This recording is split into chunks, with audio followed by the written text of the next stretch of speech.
Tommy on a beat.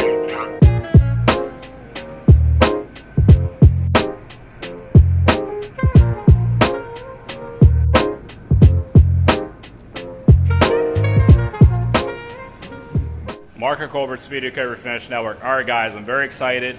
As usual, you guys ask and I deliver. A lot of you guys have been wondering how to wet sand and polish, how to get out runs. And some people have even commented, and not disrespectfully, some people comment in the videos, hey, saw you got a couple runs in that paint job, what are you going to do with it? You guys are right. You know, we got a little sag right there. We got a nice little window frame around this fender.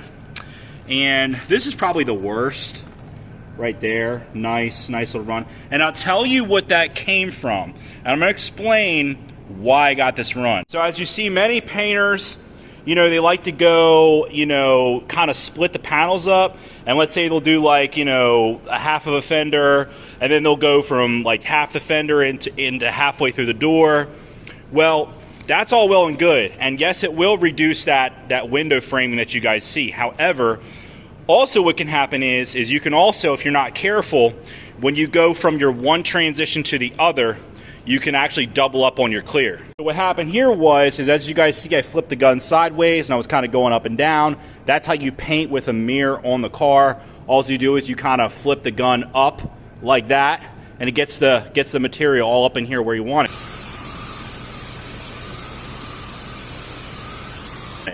But then when I was going side to side, I doubled up my material right here in this area, and boom, we got a run.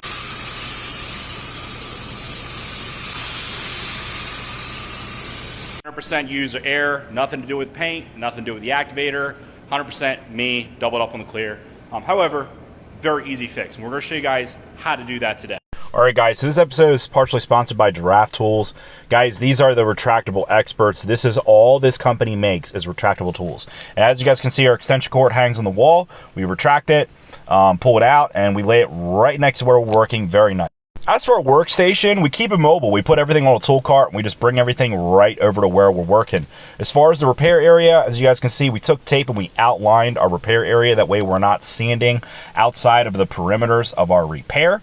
And this is very important, guys. You know, those 1,000 grit scratches, you know, yeah, your grandpa back in the day, yeah, I can grab a wool pad and I can get out a 1,000 grit scratch with some compound and blah, blah, blah. Yeah, that may have worked for your grandpa in 1970.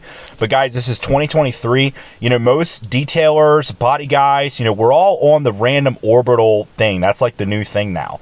And those random orbitals, while they do reduce buffer trails, they don't cut as good as the, you know, an old-fashioned rotary with a wool pad.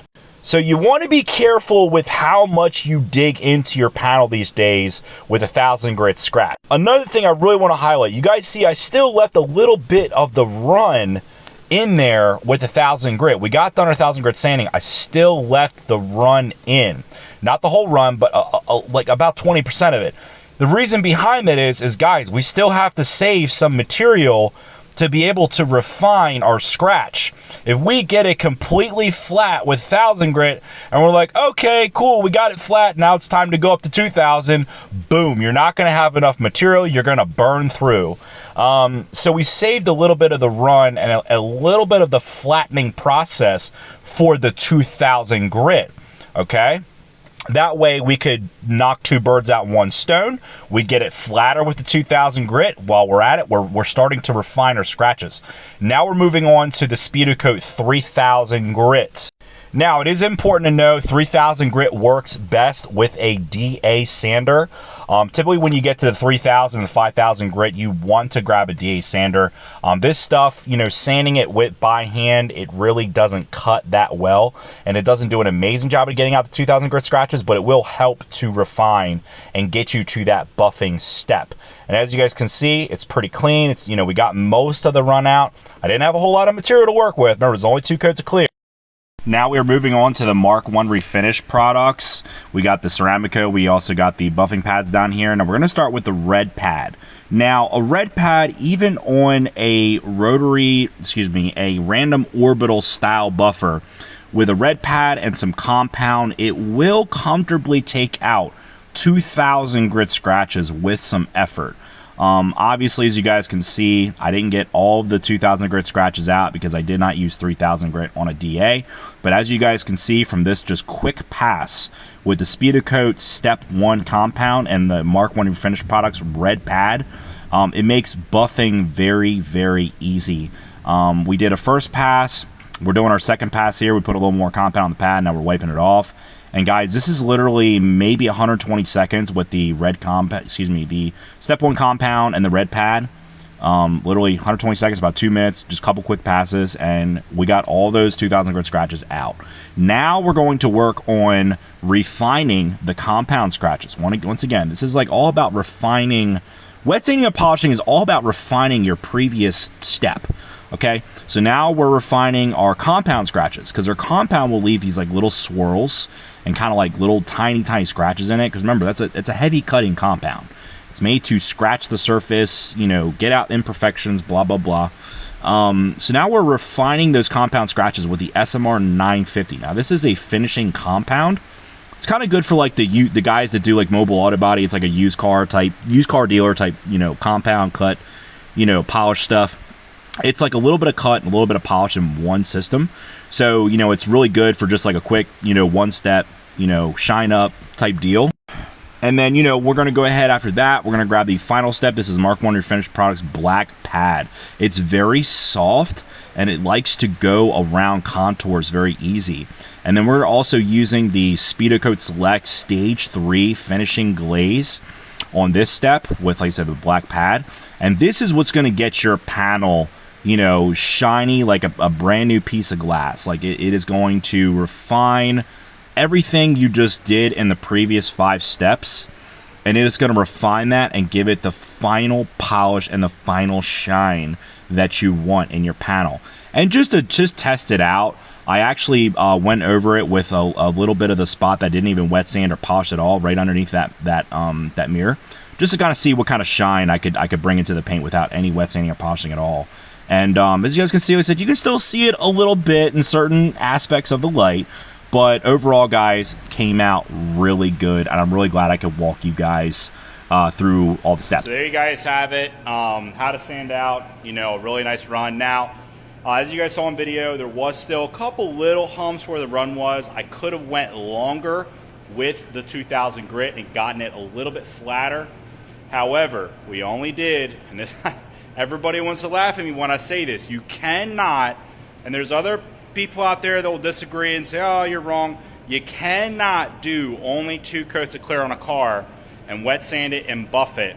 You're leaving too little material on the car for UV protection. Right there, I probably just took off an entire coat of clear with that wet sanding and polishing process I did on that run.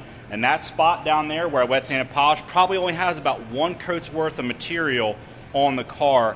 Not safe, it's not gonna last long term, it will peel, it will delaminate, and it will be extra exposed to UV rays and will get eat up by the sun very fast. As for the polishing process, it was very, very easy.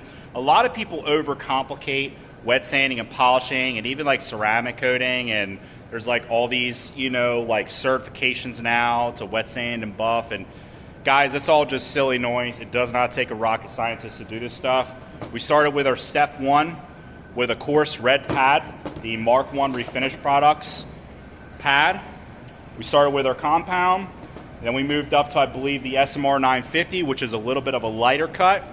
And then our step 3 was our black pad, our finishing pad, Mark 1 Refinished Products black finishing pad, and the step 3 final glaze from Speedokote. 1, 2, 3. And if you guys follow that 3-step thing, you know, you will have no issues as far as getting the shine back in the paint. Obviously, this whole car really could use, you know, wet sand and buff. It's got little nibbies all over it. You know, we sprayed it right in the garage. But overall, like I said, we got the run out. Looks good, you know, from a couple feet away. If you guys are interested in the polishing system and the ceramic coat, you can still order it. It's the Mark 1 Refinished Products Shine Pack. You're gonna get 2 of the red buffing pads, 2 of the green pads, and 2 of the black pads. So that's enough to wet sand and buff at least a couple cars, and then you're gonna get 3 full bottles of the ceramic coat. It's $119.99 shipped to your door for free. Email me if you guys are interested. There you guys have it. Hope you guys enjoyed the video. Hope you learned a little bit. Like, subscribe. New videos every week.